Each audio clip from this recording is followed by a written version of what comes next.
Back दोस्तों। तो आज हम लोग एक ऐसी सीरीज के बारे में बात करने वाले हैं जिसने पिछले कोई 3-4 महीनों से वक्ता डाल के रखा हुआ था, जिसमें emotions, thrill, drama, each and everything था उस सीरीज के अंदर। इंडिया वर्सेस इंग्लैंड 5 टेस्ट मैचों की ये सीरीज, जिसके अंदर इंजरीज भी आई, जिसके अंदर रिकॉर्ड्स भी बने, बट इन दी एंड अगर ये सीरीज कोई एक टीम जीत जाती तो शायद दूसरी टीम के साथ ये ज्यादती हो जाती, क्योंकि जिस लेवल की क्रिकेट खेली गई है और स्पेशली टेस्ट क्रिकेट जो मैं समझता हूँ अपने पीक को टच किया उसने इस सीरीज के अंदर, तो अगर कोई एक टीम जीत जाती तो शायद दूसरी टीम के साथ ये नाइंसाफी हो जाती। 5 मैचों की टेस्ट सीरीज 2-2 से बराबर हुई। इस सीरीज के अंदर जॉय रूट ने रिकॉर्ड बनाए, शुभमन गिल की बहुत सारी चीजें वायरल हुई, फिर बेन स्टोक्स ने जिस तरह से अपना रिवेंज लिया, काफी चीजें हुई। लेकिन बड़ी बात यह है कि टेस्ट क्रिकेट ने अपना एक पीक देखा है एक मरतबा फिर से इंग्लैंड के अंदर, जहां पर सारे कहते हैं कि सिर्फ यहीं पर ही क्रिकेट देखी जाती है।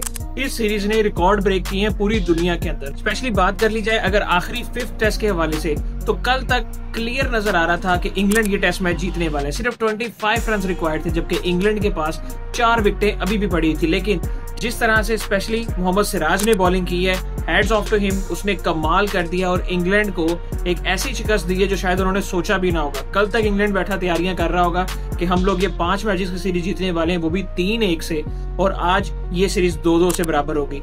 बहुत सारी बातें भी इसके अंदर हुई, क्रिकेटर्स के आपस में लड़ाइयां भी हुई, लेकिन इन दी एंड ये ट्रॉफी शेयर हुई। 5 मैचों की टेस्ट सीरीज 2-2 से बराबर की सूरत में आपको रिजल्ट देखने को मिला।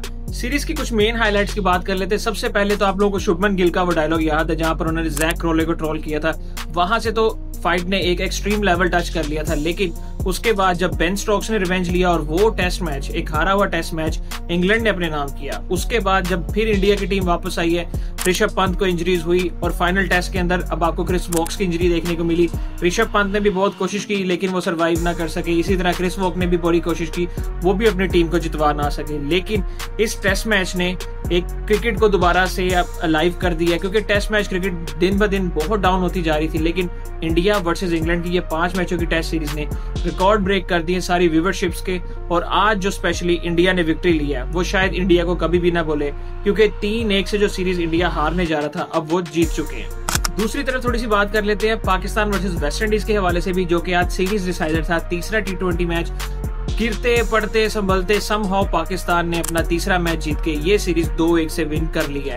बड़ी देर बाद पाकिस्तान ने अवे सीरीज को जीती है। रिसेंटली हम बांग्लादेश से हार के हैं, जो हमें बिल्कुल भी नहीं हारनी चाहिए थी। उससे पहले हमने बांग्लादेश को पाकिस्तान में होस्ट किया था, तभी हराया था। लेकिन मुझे समझ नहीं आती, अब आगे हमने ट्राई सीरीज खेलनी है, अगर हमने इसी लेवल की टीमों के साथ मैचेस खेलने हैं, ये बांग्लादेश, अफगानिस्तान, UAE, तो अगर हमें जब बड़ी टीमों के साथ मैचेस खेलने पड़ते हैं, फिर हमारे यही रिजल्ट निकलने हैं जो ऑस्ट्रेलिया में जाके निकलते हैं। हम बड़ी टीमों के साथ सीरीज खेल ही नहीं रहे। UAE होगी, बांग्लादेश होगी, अफगानिस्तान होगी और अब ये वेस्ट इंडीज, इन्हीं टीमों के साथ हम खेल रहे हैं। और टेस्ट क्रिकेट के अंदर जो कैटेगरीज बनाई गई हैं उनमें भी खैर से हमें इन्हीं के साथ ही रखा गया। तो अगर हम बड़ी टीमों के साथ खेलेंगे नहीं तो उनको कम्पीट कैसे करेंगे, उनको हराएंगे कैसे, और वर्ल्ड कप जैसे मेगा इवेंट की असल तैयारी कैसे होगी, ये एक बहुत बड़ा क्वेश्चन मार्क है। आप लोग क्या कहते हैं इस हवाले से कि पाकिस्तान को किन के साथ ट्राई सीरीज शेड्यूल करनी चाहिए, और ये जो आने वाली UAE और अफगानिस्तान के साथ सीरीज है ये कितनी इंपॉर्टेंट है या ये बिल्कुल यूजलेस है? कमेंट सेक्शन में जरूर बताइएगा। मिलेंगे आपसे नेक्स्ट वीडियो में, तब तक के लिए अल्लाह हाफिज।